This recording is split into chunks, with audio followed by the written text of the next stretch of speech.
Welcome to the Karen Kenney Show. Hey, you guys, welcome to the Karen Kenney Show. I'm really happy to be here with you today. And I think all I'm going to say to start this sucker is buckle up for safety. It's so appropriate, you know. I'm looking at, if you're not watching this, if you're listening, I'm wearing my one of my Batsy Head. Batsy Head's one of my favorite artists, and I'm wearing one of my Batsy Head sweatshirts. And this is my one that says, I will cause problems. That's just a warning for this episode. I will cause problems. Here's the thing. I've been thinking about so much. I mean, how can you not? How can you be alive right now on the planet and not be thinking each day beyond our own very small, limited experience, right? So I spend a lot of time thinking about what's going on in the world, what's happening, obviously in my own life, but and then you think your friends and your family and your friends of friends and just all the suffering, all the incredible things, all the horrible things, the grief, the drama, the deaths, the beauty, the births, right? There's like so much happening. And then you think about like your neighbors and you think about like your community, your town, your city, and then it just goes out, out, out, out, out, out, out. You know, you're thinking about people on the other side of the planet that you've never met and probably never will meet. But still, constantly and consciously thinking about beyond my own little sphere of influence. But today's episode is also going to be very much about our own sphere of influence, and we're going to get to that.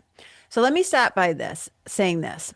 I know just by the kind of work that I do in the world and the way that I work together with other humans, and across the different things I do, whether it's as a yoga teacher, doing Thai yoga massage, Thai yoga body work, having a podcast, coaching people, mentoring people, working one to one, having a group like the Nest. I talk to a lot of people, right? That's like part of my gig. I have exposure to a lot of different people. And the one of the themes that I know that is going on for so many people right now is we just feel like the world's on fire. It's a shit show, and people feel completely overwhelmed. People feel exhausted. People feel helpless. A lot of people feel hopeless. A lot of people are like, I don't know what to do. And I wanted to just say this. You feeling hopeless, helpless, in despair, overwhelmed is part of the fucking plan, right? And I am not, let me say two things. Number one, I'm not a conspiracy theorist ever. I'm also not the wonderful Heather Cox Richardson, who is a historian and a professor and is a super duper smarty pants about politics and history and like putting it all together in a digestible way. I'm just me. I'm just a kid from Lawrence, Mass, doing her best, doing her best, right? To doing her best to like help herself, help other people, help animals, right? To love people. Like that's the gig. I'm doing my best. But I'm going to be very direct and very honest in this episode. The fucking plan, right? The plan of the people in charge right now, the plan of the current administration from Trump all the way to Stephen Miller, all the way to whatever. All those powers that be, the plan right now is they want you to be overwhelmed. They want you to be distracted. They want you to feel in despair. They want you to feel weak and helpless and all that stuff. Because as long as everybody's too tired and busy pointing at everybody else, they get to run the racket that they are running. Okay. Another thing I'm going to say, and honestly, I'm aware, you know, I think sometimes my sweetie worries about me and the things that I say online and on my show. But look, there are just times like, hello, my sweatshirt, I will cause problems. Here's the thing. We have a convicted sexual predator as our president. And as long as you have a sexual predator in charge of anything, when you think, now, hello, you're talking to a kid who has been inappropriately touched. You are talking to a woman who has had to put up with levels of sexual harassment that would boggle your fucking mind. This happens also to boys and to men. I'm not saying it doesn't, but I'm just saying, ask any woman in your life. It is so rare. It is so rare. I think I have maybe one friend off the top of my head I can think of that hasn't been inappropriately touched, sexually assaulted, raped, or molested. Okay. But let me tell you this, the kind of mind, the kind of thinking, the kind of behaviors that run rampant through a sexual predator. Here's the thing. Here's the things that they try to do. And if you've never been inappropriately touched or in these situations, I'm truly, genuinely happy for you. But here are some of the things that you might have experienced if you have been. They try to scare you, right? They try to threaten you. They try to threaten the people that you love, and they want you to comply. And if they try to use their size, their power, their physical strength over you, right? They tend to try to pick on people that are smaller than them, weaker than them, that don't have good community support or family support, right? They try to get a hold of the smaller, quote, weaker, like whatever ones. And then when they think you might say something about it, you might push back, right? They threaten you. They say, don't tell anybody. Or if you do tell somebody, I'm going to do something to your mother, your father, your sister, your parent, your dog, like whatever. So we have all these tactics. They try to scare you. They try to threaten you. They try to threaten harm against those you love. And they want you to comply. Now, when we're children and when we're victimized, right, we don't have much say. We have no power. We are at the mercy of those people who are bigger than us. But now, as grown adults, and yes, of course, obviously, I want everybody to put on their critical thinking and their nuance caps, right? Not everything I say is going to, first of all, a lot of you won't agree with me. That's okay. But I also can't apply every single experience, right, to what I'm saying today. Just trust that I'm doing my best to make a point, knowing that other people have different experiences. Okay. So my whole point is this. As adults, we have a lot more say and control about, right, who and how we are going to be. And we're going to get into this in a little bit. We didn't always get to control what happened. We do get control now as adults. Because when you're children, you truly are victims, right? You have no power, no say, no voice, you don't have your own money, you don't get to choose where you're going to live. You are at the mercy of the world. As adults now, we have some choices to make. We get to have our own agency, autonomy, authorship, and ability to decide, right? Like who and how we're going to be and what we're going to do about things. But my whole point, coming back to this whole sexual predator and the vibe, right? The vibe that this administration is kind of like the ICE agents. Like we could just go on and on and on. All the abuses of power, all the lying, all the bullshit, all that stuff. Okay. And here's the thing. My attitude about all that on some deep level is fuck that. Like, fuck that. Right? Like, you want me to be scared. You want me not to speak up. You want me to forget about the Epstein files. You want me to like comply. You want me to comply with this insanity where you're murdering people in the streets. Like, no, fuck that. And I also want to say, I do understand that it does feel completely overwhelming. It does feel like too big. And I'm just one person. And what can I do? And all of that. I know it's scary. But this episode is all about what we actually can do, not what we can't do. All the ways they try to get you to think about what you can't do. They just want you to comply. They just want you to lay there and take it. They just want you to shut up, right? Zip it, shut up, go back in the kitchen. You know what I'm saying? No, fuck that. We will cause problems, okay? So I'm going to start. I'm going to kind of bounce all over the place. If I've already lost you, hey, have a great, fabulous rest of your day. If you're still with me, listen on. Okay. So Mr. Rogers, he's famous for having this saying, and I think I did a whole episode about this, where he talks about looking for the helpers. And I'm going to read you the whole quote that he says. He was being interviewed one time on TV, and he said, my mother used to say, this is his direct quote, my mother used to say a long time ago, whenever there was any catastrophe that was in the movies or on the air, she would say, always look for the helpers.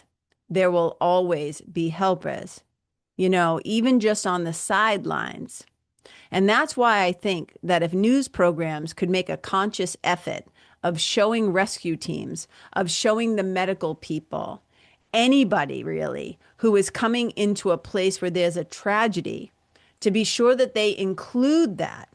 Because if you look for the helpers, you'll know that there's hope, right?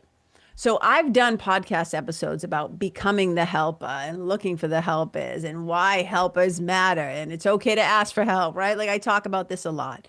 And people know that I'm a huge fan of Mr. Rogers. I have like all these books and people always send me memes and quotes and things about Mr. Rogers because they know he's like on my spiritual team. He's one of my obviously he's a mentor, but not a real life mentor, right? He's just been a mentor over the years growing up and learning from him and being inspired by him and hoping to have the kind of, presence and composure and, the ability to help. So he inspires me. Okay. So we know all about Mr. Rogers. But right now, there's another thing that's going on, okay, in all of this chaos and all of this insanity. And so there's these memes that have been going around. And the memes, will start with showing like Mr. Rogers saying, like, look for the helpers. And then underneath it, it will say something, or somewhere on it, it will say, but now they're killing the helpers. Okay. And even that, right? Oh, now they're killing the helpers. And then people want to throw up their hands and say, oh my God, now they're killing the helpers. What are we going to do? Right. And I'm not being callous about this. I told you at the beginning of this, I'm going to be very direct. The reality is that they've been killing the helpers for hundreds of years. The people that spoke out against inequality, the people that spoke out about hatred, the people that spoke out against violence, the ones who challenged the existing power structures, the ones who challenge the unfair systems that have been designed to keep people poor, to keep people disadvantaged, keep people held down, to keep people from having agency and autonomy and authority and all of that stuff, right? The leaders who have spoken out and advocated, I'll list a couple of them for you, right? Who have advocated for civil rights, the people who boycotted and rode the buses, the ones who have marched for peace, right? The ones who showed up on Kent State, right? All of that. When you think about President Lincoln, Mahatma Gandhi, Medgar Evers, Martin Luther King Jr., JFK, Harvey Milk, Malcolm X, Bobby Kennedy, right? They have always murdered, assassinated, executed the helpers. The powers that be do not like it when people start to go against the grain, when people start to stand up, when people don't just let them scare you and threaten those you love and scare your neighbors and deport your neighbors and grab your neighbors and grab little 5-year-old boys off the street, right? When they want you, like when you think about what the ICE agents are saying right now, it points right back to my whole point of sexual predators, right? Having power, is that what do they say? If you just comply, then nobody will get hurt. If you just do what this thing, this unlawful, this behavior that we want you to do, which is just sit down, shut the fuck up and take it, right? Zip it. If you just lie down and take it, then there won't be any problems and we won't hurt you and we won't hurt the people around you and the people you care about. And again, like, no. So now they're executing people in the streets and we see everybody is like, it's horrible and it's horrifying when you see what happened to Renee Good, when you see what happened to Alex Pretty, right? Helpers. Alex Pretty was an ICU. He was a nurse. He helped veterans, right? It's like, oh my God, they are literally, right? Like killing the helpers. I'm like, they've been killing people, right? As I just said, they've been killing the helpers for a wicked long time. Oh yeah, KK, but now they're killing them in the streets. Well, they've been killing people in the streets in black neighborhoods way longer than white people would want to admit. All of this it's like, it's just coming back up again because whatever is going on, and we can talk about the collective consciousness, we can talk about like the power structures that be, but here's the thing, right? This kind of bullshit has been going on for a really long time. Now it's just really getting to a point where people who have been like a lot of, I should say the white people have been very comfortable for a long time are now getting to see what it's like when it feels like it's starting to like slip away, right? This idea of safety. Okay. So I'm telling you all this because a friend just wrote to me. And I'm going to get to, like, again, stay with me. It might sound like I'm being really negative right now, but I'm building up to the part about like, what are you going to do about it? Right? This is where we're going. What are we going to do about it? Okay. So a friend wrote to me about again, I told you people know that I love Mr. Rogers, and a friend wrote to me and he said, he was talking about the Mr. Rogers memes where they're saying, well, now they're killing the helpers. And he said that it tears at his heart He goes, I'm seeing these memes and it just tears at my heart. And I wrote back this. I said, as long as there are those of us who are willing to not look away, those of us who will speak up, who will protect our neighbors, who are willing to stand our ground, then there will always be helpers. And we outnumber those motherfuckers. And that is the truth. And I shared in my newsletter, and I have shared this quote so many times. There's a reason why I share it so many times. First and foremost, it's for my own ears to remember. Okay? It's also because maybe you haven't heard this before. I don't assume that everybody reads everything I send or listens to everything that I write. It's a quote from Mahatma Gandhi, right? One of the nonviolent leaders that they assassinated and murdered. And he said this. He said, when I despair, I remember that all through history, the way of truth and love has always won. There have been tyrants and murderers, and for a time they seem invincible. But in the end, they always fall. Think of it. Always. They always fall. And for a time, they seem invincible. And that's where we are right now. We're in that time where it seems inevitable. And all of this stuff seems like they're invincible. All of this hatred and violence and fear, all of this separation, right? All of this just feeling like I can't trust. That's, again, this is what, and this is what they want. So here's the thing. If you're somebody who is feeling overwhelmed, if you are feeling helpless, if you are feeling hopeless, and you're like, I don't know what I can do, I'm just one person. Look, I get it. I know that feeling in your body when you're just exhausted and you're like, I can't. It just, my sweetie described it as like, you know, you're already exhausted and you're already carrying a load, right? Like of your own life or your own things. And then somebody puts a friggin' big concrete block on you and your legs start to shake. And then they put another, it's like every day you feel like another thing and another thing and another thing, right? And if we don't have our minds right, if we don't have our heart right, if we don't have support, a sanctum sanctorum, Eknatheshwaran talks about it, this place within us that is like, that it is so stable. It is so stable. And it's not hard, right?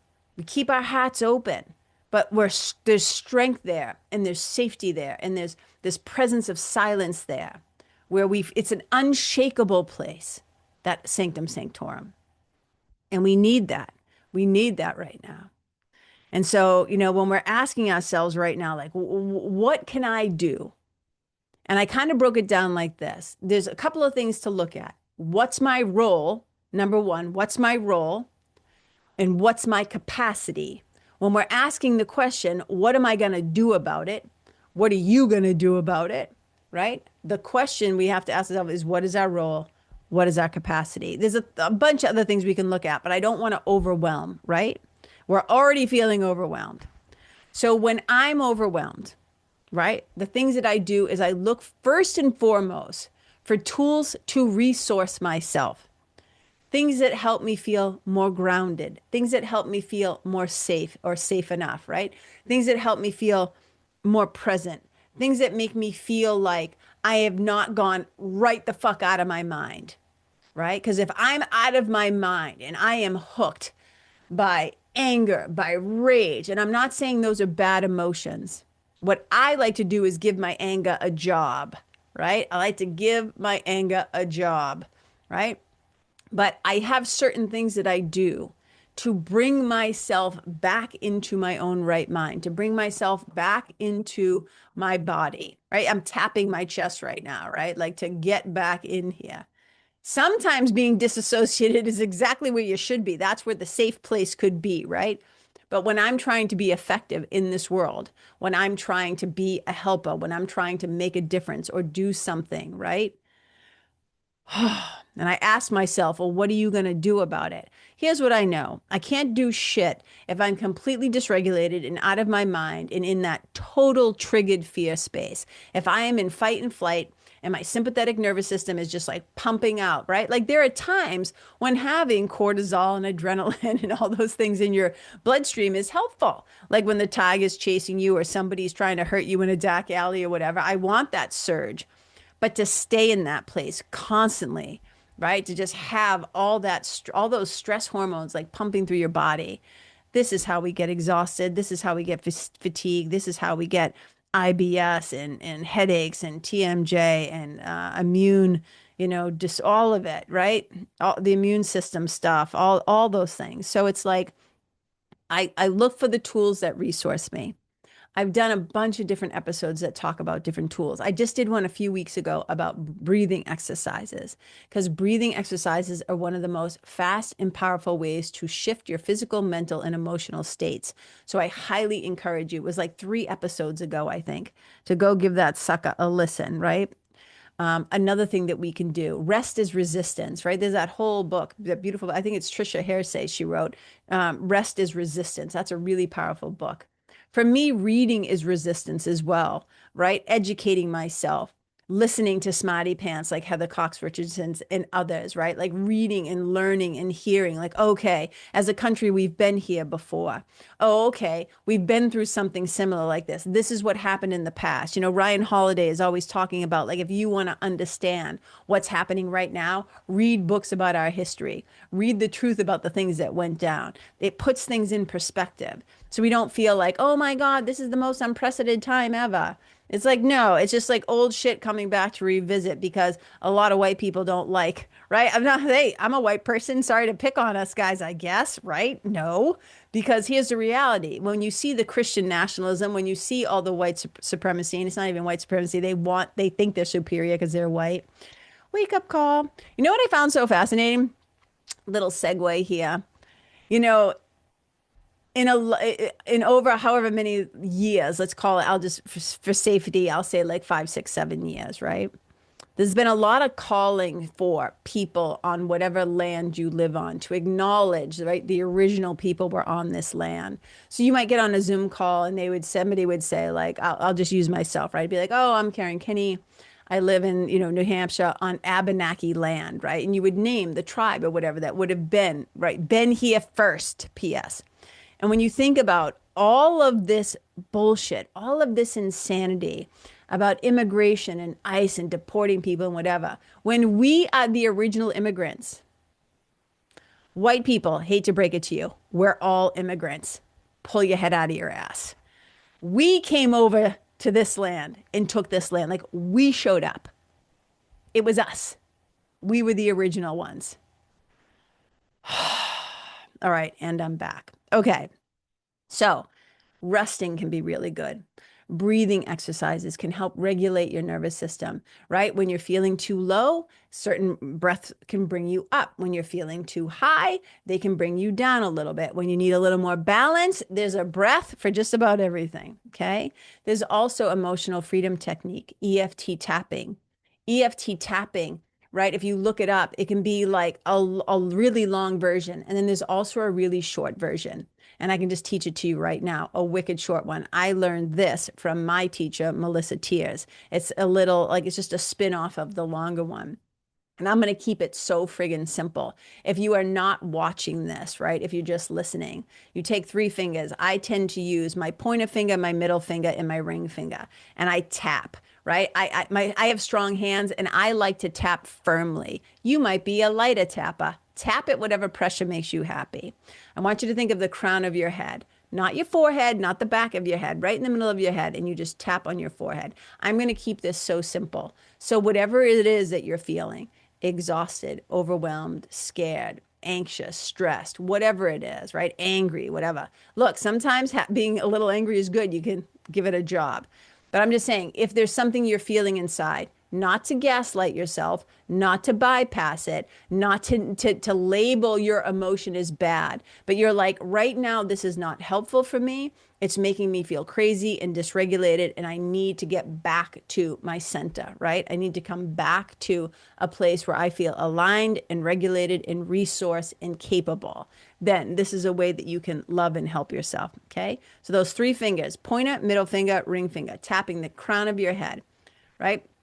And I like to tap. They'll say you tap 3 times, 5 times, 7 times. I tap as long as I need to in that spot. And if it's feeling good, I just stay there. And I just say, I release this and let it go.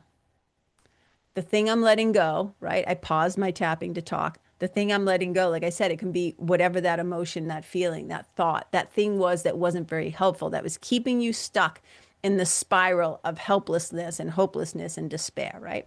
And you might tap and you say, I release this thought. I release this feeling. I release this belief, whatever it is, right? And let it go. I release this anxiety and let it go.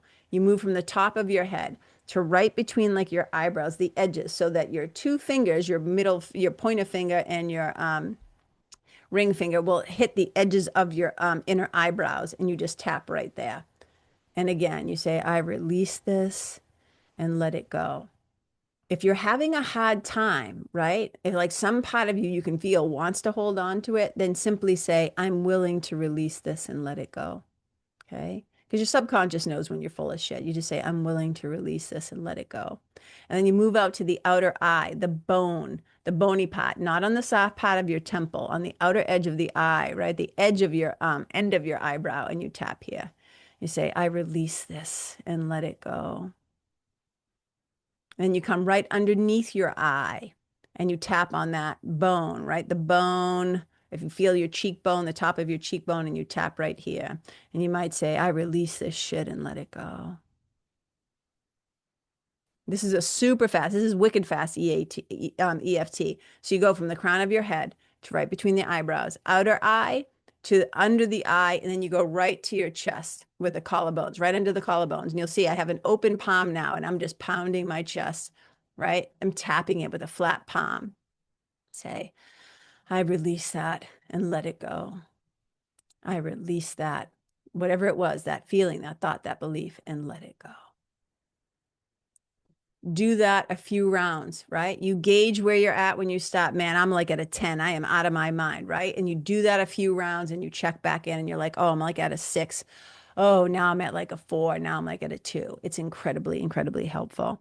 There's other things like havening techniques where you're like sweeping down your arms or you're holding your face. There's like so many different techniques, you guys, right? To get yourself regulated because you can't figure out what your role is, right? If you can't first get your capacity, you got to know your capacity. And our capacity can be a bunch of things.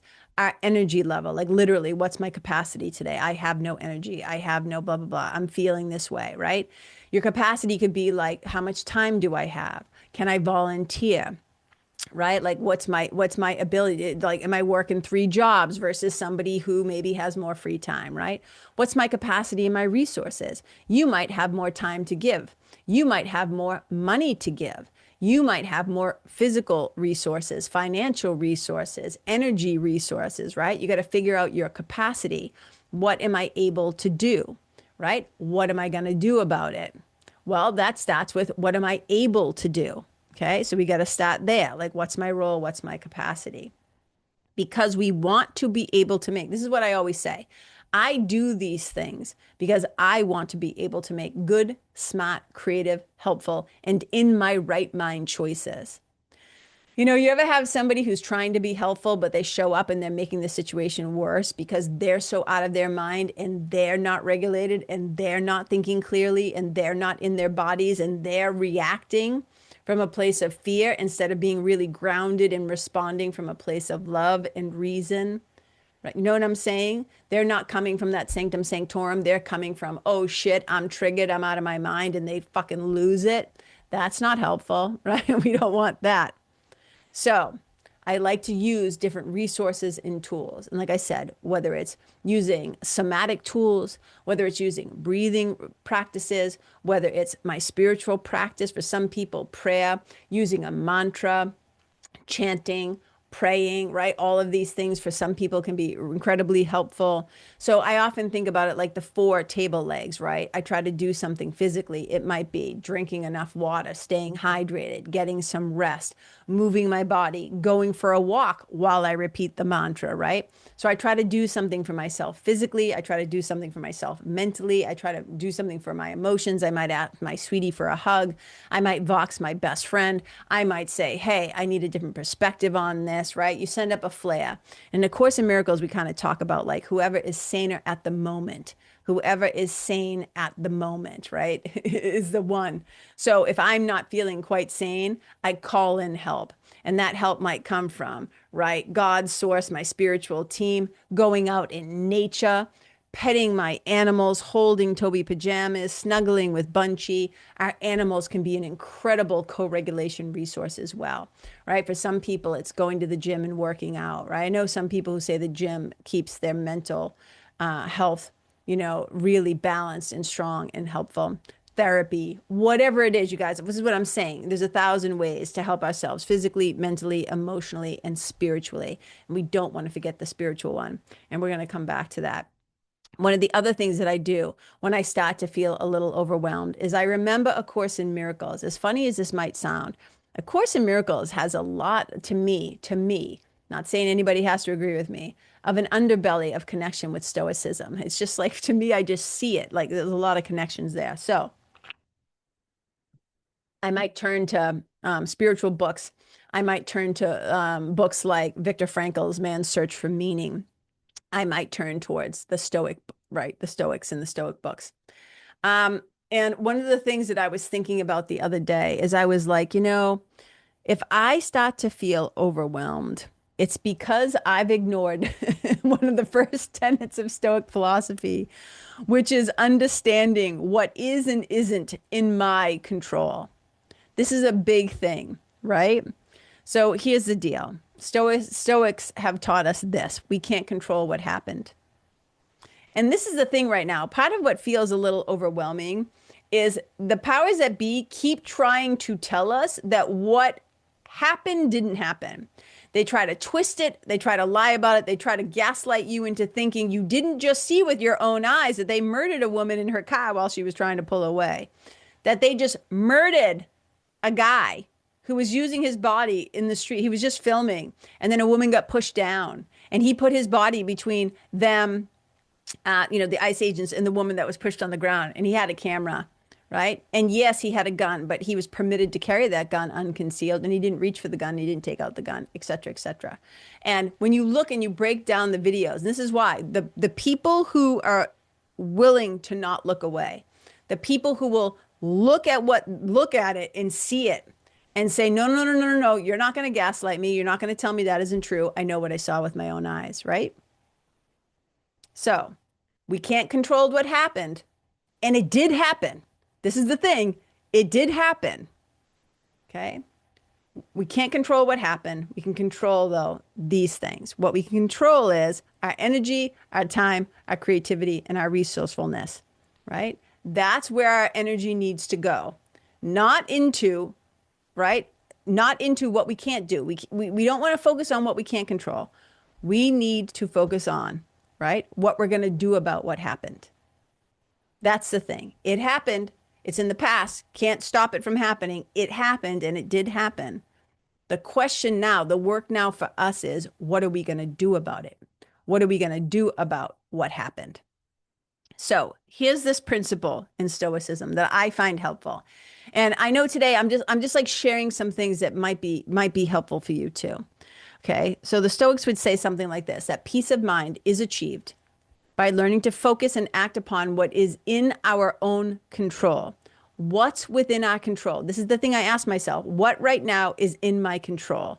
There is so much that I can't control. I can't control the fact that we just got like 18 inches of snow. I can't control the fact that it's 8 degrees outside. I can't control the fact that, we have an insane friggin' sexual predator in the White House. I can't control like so many things. What can I do? Okay. I can control my own beliefs. I can control my own judgments. I can control my own thoughts, words, and my actions. While I can accept and let go of the things that aren't in my control, whether or not people like me, other people's opinions, other people's actions. I can't control any of that other stuff, right? We know so much suffering happens when we refuse to accept that what happened, right? And when we refuse to accept that we cannot control other people's thoughts, words, and actions.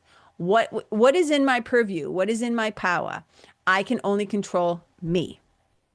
So the key to happiness and the key to inner peace, partially, right, is pretty simple.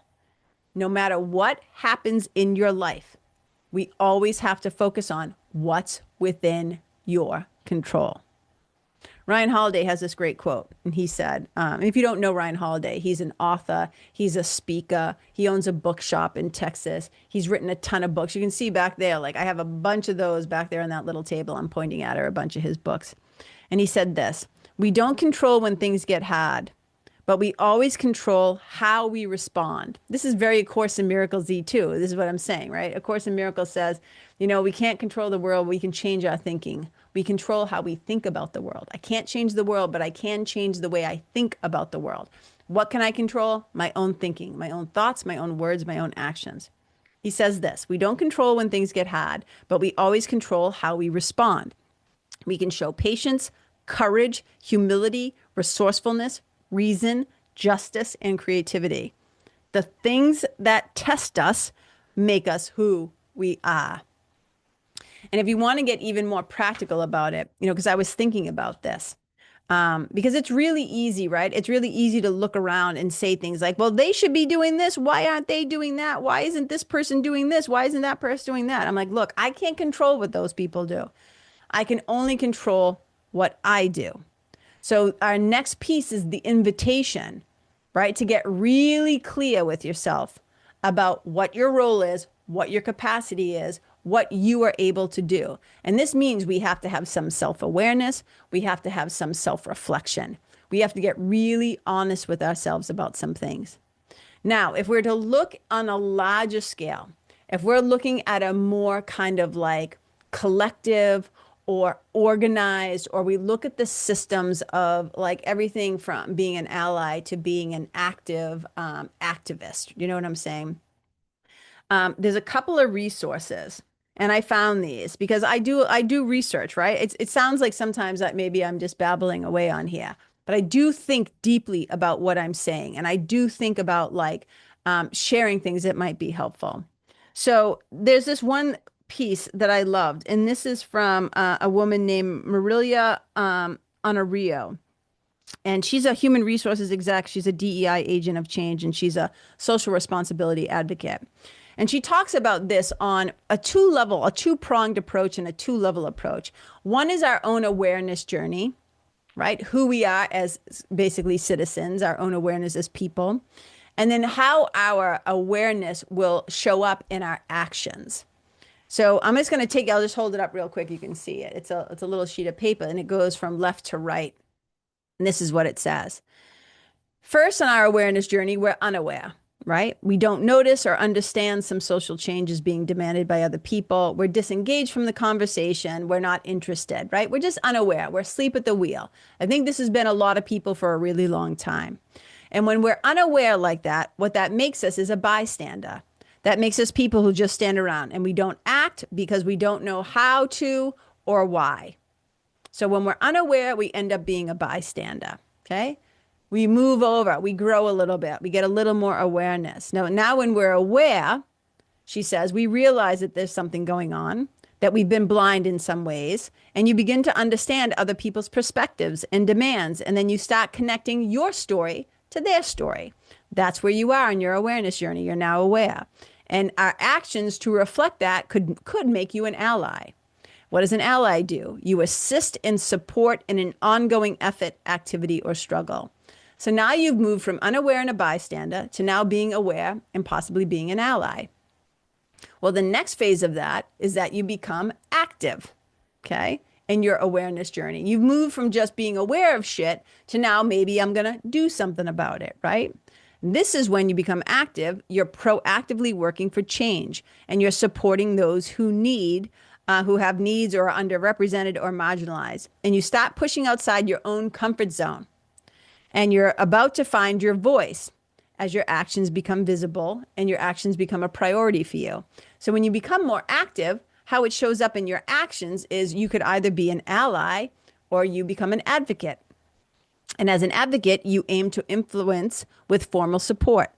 So you acknowledge and utilize your privilege to engage in controversial situations on behalf of marginalized people and groups who can't afford to do so in order to make social and political change. So we're moving up the scale. And maybe some people stop at being active, they're an ally, they're an advocate, and then there are people who go on in their awareness journey where they start to advocate.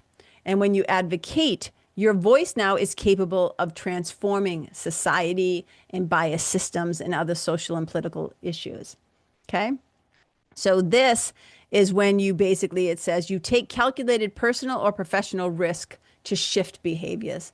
This is when you're really going for it. And when you're at that level of where you are an advocate, right? Or when you advocate, this makes you either an advocate or an activist, a true activist. And as an activist, you act on behalf of solving social and political issues. And you're at the forefront of a movement. And sometimes you're compromising your own energy. And I would also say safety. And we've seen that again and again and again at these protests where people are going out there on behalf of their neighbors, on behalf of their community, on behalf of quote unquote others. And they are putting their own privilege to work and they are putting their own bodies even at harm, right? And that's a big one. And then another one, just to show you, since we're talking about it, I'm holding up this piece of paper too. And this is from the 4 Rules of Social Activism. And you can find it on commonslibrary.org. And instead of talking about it like as being a bystander, an ally, an advocate, or an activist, right? This talks about it by being either a citizen, a reformer, a rebel, or a change agent. And it talks about being how we can be ineffective and effective in each of these roles. And this goes back to what I was saying. What is your role? What are you going to do about stuff? And look, most people, if you're listening to this show, you have some sort of device that you're listening to me on, which means you can Google some shit and you can find out about some of these things for yourself. I just want to point you like maybe in the right direction and send you some like resources and stuff like that. Excuse me, I have to keep taking drinks of water because my throat's dry. Okay, so here's the thing. Now it's time to reflect on, right? Like, what can I do? And when I think about this, I think about a couple of different things, right?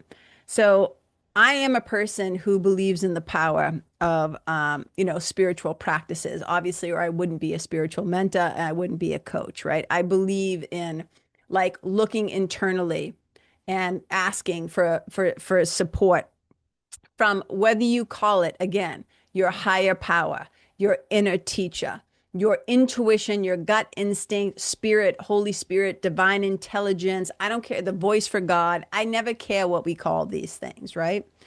But I think of Martin Luther King Jr., who is another one of my mentors, another one of my, main guys on my spiritual team who's inspired me endlessly over the years.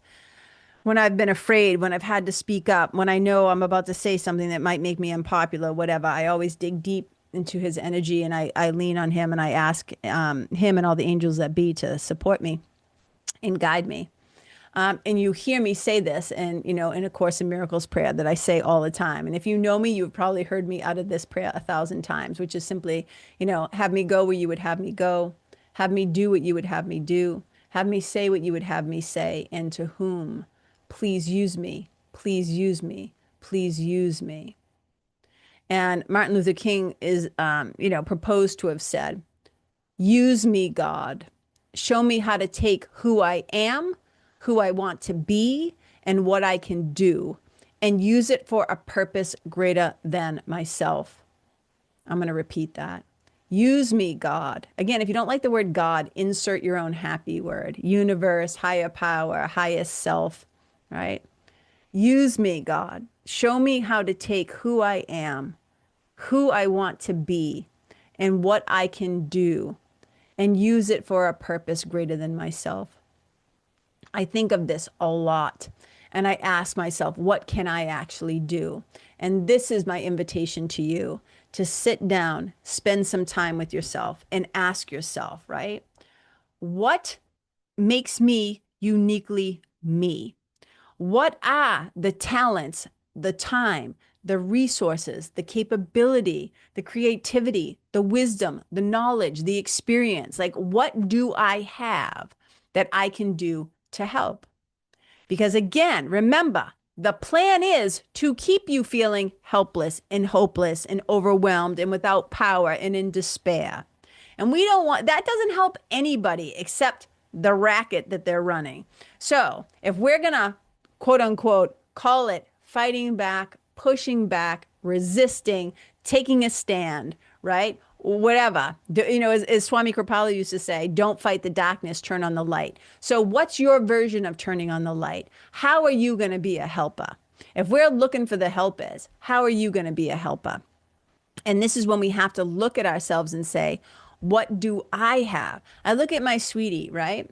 My sweetie is a musician. He has a lot of talent and he has written songs and albums, right? Putting out a particular message in certain songs or whatever. But also his role is, and it might be just be like, oh, he plays music. So what? No, I can't tell you how many people have come up to my sweetie after a gig and said, man, I was having the worst day and you just turned my whole day around. Oh, my wife and I were out. This is our anniversary. You just made our night so special. On and on and on and on and on. Waiters and wait staff, bartenders saying, you're the nicest guy that plays here. We always love that you're here.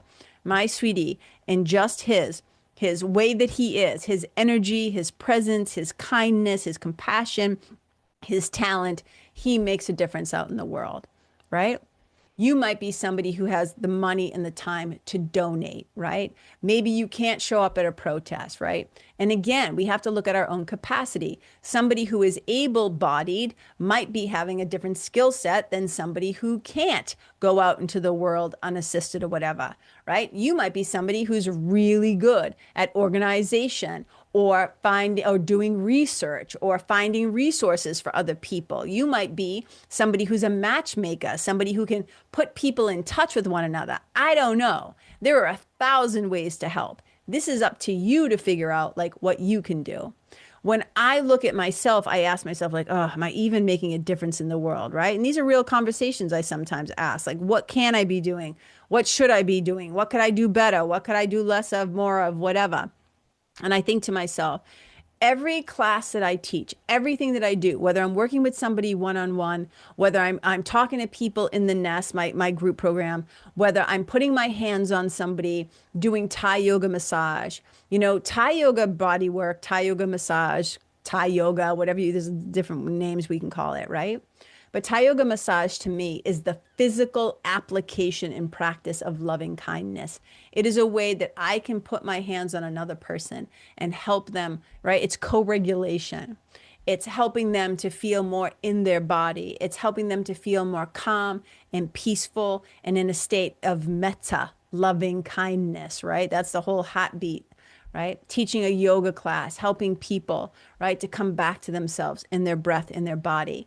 Teaching people about the foundations of yoga, the yamas, which are totally all about, ultimately yoga is about liberation and freedom, knowing who you are, to whom you belong, and that connection. And part of that is that liberation and that understanding that we're all connected. And that until everybody is free, I'm not free. That's why other people's suffering means something to me. Yeah, you could look at it as, like I always say to people, you could just approach it from a totally selfish point of view. Like, I want you to be free so that I'm free. But none of us are getting out of here without helping the others. That's the deal. That is the spiritual contract, right? Yoga is all about liberation for all. It's a collective consciousness of understanding that I don't want you to suffer. I want peace and happiness and freedom from suffering for all. The animals, the planet, the people. That's the gig, okay? So when I think about my own work, whether I'm doing a podcast or I'm guest teaching or guest speaking or I'm leading whatever I'm doing, I try to think about like, okay, how can this actually be helpful? And, I often wish, man, I wish I had more money. I wish I could donate more. I wish I could set up things. I wish I could start animal sanctuaries. I wish I could do this. And I'm like, well, you can't do that. You're not there yet. What can you do with what you got? What's my role? And not everybody is meant to be a speaker. Not everybody is meant to get on stages. Not everybody is meant to be at the front of the room. There are 1,000 ways to serve love. There are 1,000 ways to serve love, which brings me to my next point. If you're too busy judging other people's roles, then your focus is in the wrong place. There was this culture for a while where people were really getting off on calling out other people. And I'm like, look, I can't control what other people do. I can only control myself, coming back to the Stoics. I can only control my own thoughts, words, and actions. I can't make people with way huger, bigger platforms than mine not have sociopaths on their program helping people to get elected, right? Like, I can't control that. I can control who I have on my show and what I do. I can't control that there's a lot of violence and hatred in the world. What I can do is work on my own, right? And any amount of violence, any amount of hatred I have in my own self, that's what I can work on. I can't control a shit ton of things. I look to myself and I say, what is in my power? I get to be the loving alternative. I get to be the alternative to the things that I don't like. I don't have time to waste calling people out and pointing fingers and saying, why aren't you using your platform? Why aren't you using your voice? If I'm doing that, I am wasting my God-given talent, time, and energy, right? What God-given talent do I have? That's a question for another day. But my resources need to be spent on what I can do, not worrying about what everybody else is or isn't doing. So if you're too busy calling out other people, your focus is in the wrong place. That's all that I'm saying. We all have our own ways of showing up. We all have our own ways of showing up.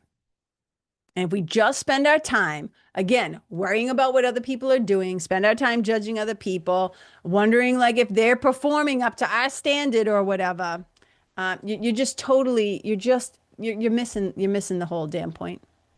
Your focus is in the wrong place. Okay.